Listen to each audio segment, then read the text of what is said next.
Hello again. Welcome to the Sunday Politics in the Midlands. It was the party within a party. Labour expelled its militant tendency 30 years ago, including the former Coventry MP Dave Nellist. Now he's one of 5 Midlanders among 75 socialists who want Jeremy Corbyn's Labour Party to have them back. So, what are their chances? I will be asking the former Labour Transport Minister, now better known, of course, as the West Midlands Police Commissioner, David Jameson, and Mike Wood, elected last year as the Conservative MP for the key marginal seat of Dudley South. Good to have you both with us here today. And we'll also be finding out what that lower pound means after that Brexit vote for the economic prospects here in our part of the country. But we begin with the political sensation that trumps all others, despite the deafening sound of political and business leaders eating their words about Donald Trump. From one Birmingham Labour MP and Shadow Minister comes no such change of tune. Jack Dromey said back in January Mr Trump should be banned from Britain, just as he wanted Muslims to be stopped from entering the States. Mr Dromey's certainly not modifying his opinions. Donald Trump is a loathsome xenophobe who divides, but he won because he spoke to those with a raft of discontents. And we ignore the voice of those who feel left behind at our peril. This is a crisis for liberal democracy. America, Britain, continental Europe, we're living through dangerous times. I think the key point that Jack Dromey is worrying about is you need no reminding, Mike, we live in a complex, diverse, multicultural community. And he fears that the rhetoric from Donald Trump both emboldens the English Defence League and also potentially incites support among those who may be tempted to side with the so-called Islamic State on the other side. Look, I'm not going to pretend that Donald Trump would have been my choice of candidates, but of course he was chosen as the candidate by the Republican Party, then elected by the American people as their president-elect, and so we have to respect that decision. Now, of course, the special relationship between Britain and the United States is extremely strong, and so I think all of us have to hope that, as president, he governs rather more sensibly than some people fear, and that, as president, he behaves rather more in tune with the way he's spoken since the election, which was being much more conciliatory, much more unifying, rather than some of the divisive and incendiary comments he made during the campaign. Just thinking about that community cohesion aspect, that's something, of course, that the police force experiences at the sharp end, isn't it? And that's something that's very high on my agenda, is keeping our communities together and keeping people working together. Given that the Trump and the rhetoric that we're seeing generally has had an influence, I'd have thought. It has. I mean, there was just after Brexit, there was a peak in hate crime, and I hope that doesn't happen in the Trump years. But I think what's interesting about this already is that Donald Trump, yes, he got elected on really quite extreme views, like building the wall between Mexico and America, his views about putting Clinton into prison, and Obamacare, getting rid of it. But within days, the ink is hardly dry on the ballot papers, and he's also already seriously rowing back from many of those policies. Now, that, of course, will have an impact on the electorate in America. Okay. For the moment, thank you both very much indeed. Well, they clocked up over 1,000 years of Labour membership between them, only to be kicked out of the party. The purge of Militant followed years of bitter infighting in the early 80s between the hard left and the so-called moderates. Among those shown the door was the former Coventry MP Dave Nellist. Now he's one of 75 expelled socialists applying to rejoin the Labour Party. Our political reporter Catherine Stancheshin explains why. A long ago war of ideology bitterly fought. The Militant is standing candidates against the Labour Party. I think they have a bloody cheek, anyone who's in the Militant, to think they can demand the right to remain in our party. They have no honour. The Labour Party in the 1970s and 80s was a battleground between the left and the hard left, the party within a party, Militant, whose members were denounced by Labour MPs at the time. Not the Workers' Revolutionary Party, nor the Militant Trots. Madam Chairman, the baying of the beast betrays its presence. Eventually, it reached a painful crescendo, with hundreds of Militant members kicked out. Enthusiasm is almost a criminal offence now in the party. We're not allowed to use the word strikes anymore. It's a dirty word. But now they're back.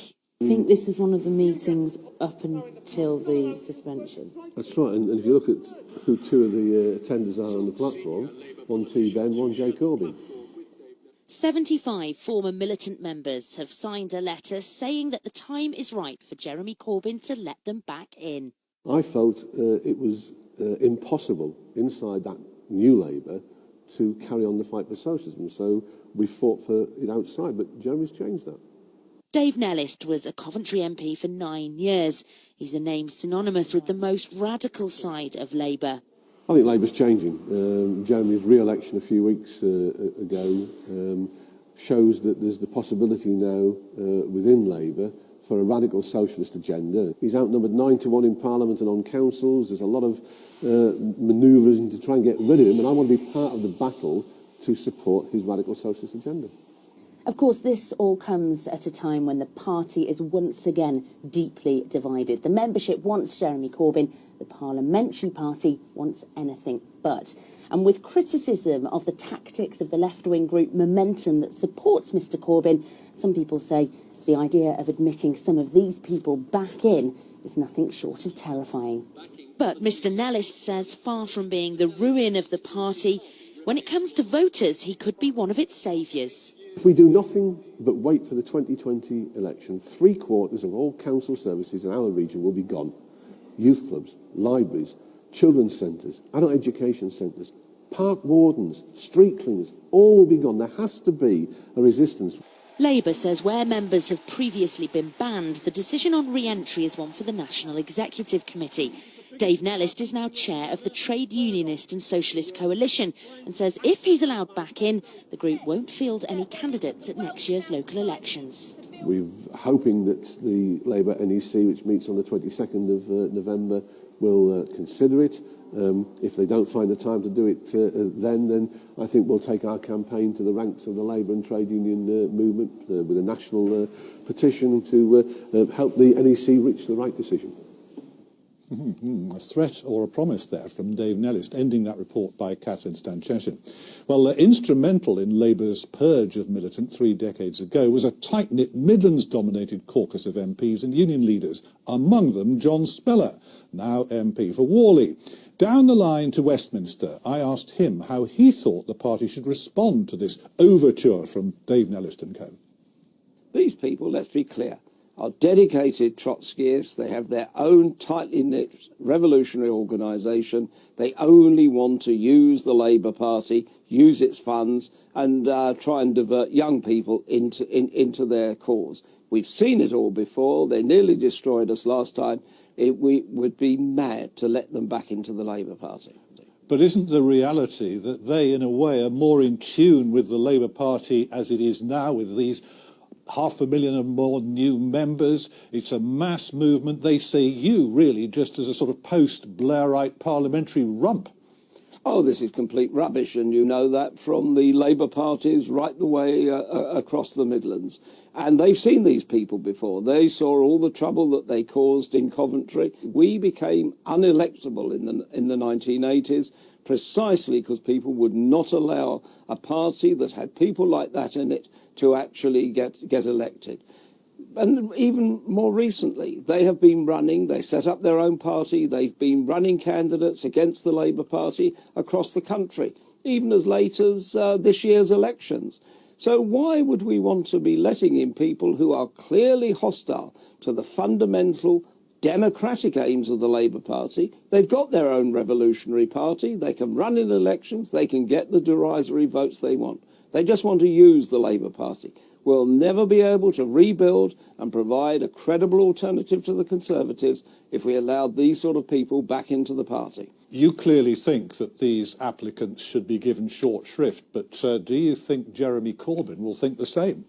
Well, I think it's actually the National Executive of the Labour Party, and these issues about allowing revolutionary groups in come up time and again in Labour's history. The Communist Party tried to infiltrate us, the Socialist Labour League, the International Socialists, the Militant, and now this new lot from the Socialist Party. It's a regular occurrence. They want to use the Labour Party. They don't want to help the Labour Party win with ordinary voters.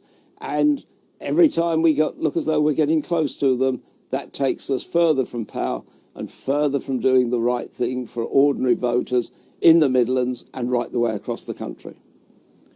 So there you are. John Speller clearly thinks Dave Nellist and co should be left out of the Labour Party exactly where they are now. But the big difference, of course, is that then they were a hard left insurrection, whereas now Jeremy Corbyn is in the leader's office. Well, these people back in the 1980s made Labour unelectable, and we were, and Margaret Thatcher reigned supreme. They then went out of the party, they then formed their own parties, and they've stood in elections, both at local councils and in Parliament, and they have lost again. So these people have lost the Labour Party elections, they lost election standing on their own platform. Why would we want them back? But the reality is, though, isn't it, that there is a strong agreement between Jeremy Corbyn and Dave Nellist that there is a big role now for an anti-austerity socialist Labour Party to organise and help those people who feel that they're being left behind by the austerity agenda. I think, yes, the Labour Party needs to pick up that strong feeling of dissent there is amongst people in the country and against this Conservative government. And the things that are happening in terms of making people homeless and the difficulties we're having with the health service, yes, those want them addressed. But believe me... Isn't socialism a more authentic answer but to we're all those not things? going to find those answers with those people in the past and the present who failed to get the votes from the electorate. I know there's a certain amount of glee on the Tory side about these divisions within the Labour Party, but Dominic Raab, one of your former ministers, during the Tory conference in Birmingham, said anybody on your side who underestimates Jeremy Corbyn does so at their peril, because he could tap into this sentiment at street level that we see all around us in the various elections we've been talking about. Of course, there's a real danger in Jeremy Corbyn, but I think just the fact that people like Dave Nellist, Peter Taff, Derek Hatton feel that the Labour Party is once again their home just underlines how far Jeremy Corbyn has taken the Labour Party away from the mainstream, where most of the public are. But I saw a Momentum event in Birmingham where there were people who were teachers in there were people who'd even been supporters of Margaret Thatcher in her time. It looked like a pretty broad run, and Labour is actually a mass movement as well as a political party now, isn't it? A real well, I mean, of course, my predecessor but won as MP for Dudley South. Ian Pearson had started off, he was in Militant in the early 80s himself before he disowned Militant and moved into the mainstream of the Labour Party. Do the socialists have a case against moderates like you that you're undermining Jeremy Corbyn's leadership at every turn? Well, I'm not certainly undermining the leadership of the party. I've been in the party 53 years now, and I've supported every single leader that we've had. Okay. I think that my concern is, firstly, that the people who couldn't get elected are trying to get elected, and they've failed themselves. Okay. But also, if you look this year, I was only elected this year in May. On a moderate platform, I got 1/3 votes. So, you know, moderacy is alive and well. We must leave it there for the moment. Thank you very much indeed. Well, as the Chancellor puts the finishing touches to Wednesday's autumn statement, how is the economy shaping up here for a world after Brexit? Unemployment, down. Inflation, down. The pound, down. Well, our exporters and importers will differ on that one, of course. Tom Turrell considers the prospects. As we know, Brexit means Brexit. But for West Bromwich-based East End Foods, its impact has been very real. The pound is sinking, the peso's falling. The weakness of the post-Brexit pound has hit business here hard. The company imports foodstuffs, and they estimate costs have gone up by £50,000 a week since the Leave vote. It has been a disaster. It hasn't been, you know, it has been very, very tough. I think the toughest 6 months we have seen.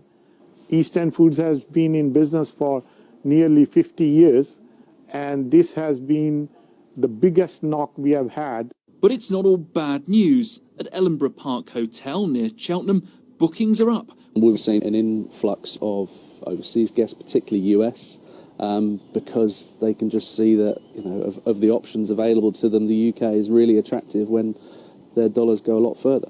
Unemployment is also down. The jobless total fell by 22,000 between July and September in the West Midlands. The pound is sinking. The pound may be sinking, but despite referendum warnings, the economy seems far from sunk.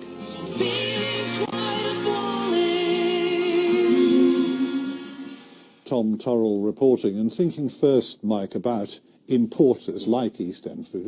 They're trying not to pass on the extra costs that they incur through the lower pound, but it does raise questions. They're having to take a squeeze in order to do that, and it makes Theresa May's vision of a successful Brexit look really quite fanciful. It's not sustainable, is it? No, I don't think that's true at all. Now, clearly, things are difficult for importers at the moment. I do think that the pound will return more towards trend levels because the underlying fundamentals of the economy are strong. But as we've seen in the report that the Black Country Chamber published this week, there's huge optimism amongst businesses in the region. They're investing more, they're exporting more. The level of the pound is actually leading to really good conditions for our exporters and particularly manufacturing. The fall in unemployment and the increase to record levels of employment underlines that. But within that, the bulk of the new jobs are going to people who weren't born in this country, and a large component of that is EU migration. When is your government going to actually face up to the benign effects of EU migration? Well, of course, Theresa May's been clear that we want to trigger Article 50 in the spring to make a start on the process of leaving the European Union and implementing the decision that voters took in June. And as part of that, we will need the transitional measures that mean that where people are already in the country and working, that we have agreements with our European partners. That obviously we expect people to be able to stay here, but we also expect British nationals living and working overseas to be able to remain. So I think that's a perfectly logical step. But when we were told before the referendum that there would be economic apocalypse if people voted no, of course, voted to leave. Of course, GDP was supposed to be now negative. Unemployment was supposed to be soaring. Instead, we've got really strong GDP growth. We've got unemployment falling. Mike's just mentioned the Black Country Chamber, the optimism there. The West Midlands Economic Forum talks about very optimistic growth forecasts, for the coming period. So the government seems to be getting something right in this Brexit environment. The problem here is we don't know a lot of the answers, and some of the Mike's responses to your questions, he clearly doesn't know the answers. Now, we've got a temporary situation now. The pound has fallen. It may be temporary, maybe not. What has happened Unemployment halved in 5 years in Birmingham. The cost of food going up, the cost of fuel going up. We've got some balance, that the exports are better, but then when we find ourselves outside of the European Union, we will then have to have 27 different trade deals with different countries, and there may be tariffs put against our exporters now. So Brexit hasn't happened yet. So we can't actually say what the effect of it's going to be. We can only see some of the effects of it going to happen. I think in 2 years' time, if we get a hard Brexit, which is where we seem to be heading, then this could have a huge impact on exporters, and we could see more expensive food and the basic goods that people need to buy. And yet, surveys suggest that most voters actually want the kind of immigration policies that only a hard Brexit could actually deliver. People voted to take back control in June, and I think that's what we have to deliver. Now, I'm afraid I don't think David quite understands how the European Union works when he says we'd need 27 different trade deals. Of course we wouldn't. We'd have one trade deal with the remainder of the European Union, just as we don't have separate trade deals with all of the countries at the moment. We wouldn't after we leave. We'd have one with the European Union. Okay, I saw David shaking his head, but unfortunately we could go on, but frankly at this stage we can't for the moment. For the moment, thank you both very much indeed. So, what other political developments have been making the news here over the past week? Our roundup in 60 seconds is brought to us today by Sarah Falkland. Prison officers at Hewell Jail in Worcestershire joined a nationwide protest over claims there's been a surge in violence among inmates. Dudley Council's joined forces with the Environment Agency after a huge rubbish heap appeared near the town centre. It's just a few miles away from the site of another mountain of waste which took years to clear in Briley Hill. Nuneaton-born left-wing film director Ken Loach marked 50 years since Cathy Come Home with an appearance on Midlands Today. So does he think homelessness is less of a problem now? I think everyone agrees they're worse, because the markets have been been used to try to build houses and to solve the problem. It's dismally failed. Once lauded by David Cameron and Michael Gove, Birmingham's Perry Beaches Academy Trust in Birmingham has had another one of its schools rated as inadequate by inspectors. And West Midlands Police will begin a recruitment drive this week. They're looking to take on an extra 800 new officers. Yes, and that is part and parcel of David Jamieson's policing plan due out on Wednesday, and comes off the back of a survey by Her Majesty's Inspectorate of Constabulary. Over a third of 26,000 people across England hadn't seen a bobby on the beat for at least 12 months. Is that what this is really all about? Because actually there are plenty of demands at the moment, given the prevalence of cyber crime and phishing emails and all the rest of it, for more bobbies on the internet, not the beat. Well, firstly, the plan is about setting out the strategic things that people want in the area, and those are the things I promised in my manifesto in May, and now I'm putting them into the plan. And that's for the Chief Constable now to undertake. Now, we are facing, firstly, huge cuts in our budget. We've lost a quarter of our budget under Mike's government in the last 6 years, where what I'm saying is we do need to get the bobbies on the beat. We're undertaking a big recruitment campaign, but also, you quite rightly point out, some of the crimes that we're dealing with now are entirely different and need a different approach to policing than we had in the past. Briefly, David actually is quite entitled to give you a lecture about money, isn't he? Because it turns out his is one, as he says, one of the 2 least expensive police and crime commissioner offices in the country, whereas Conservative Warwickshire, West Mercia, Staffordshire are among the most expensive offices per head of the population. As David knows, I'm a big supporter of West Midlands Police.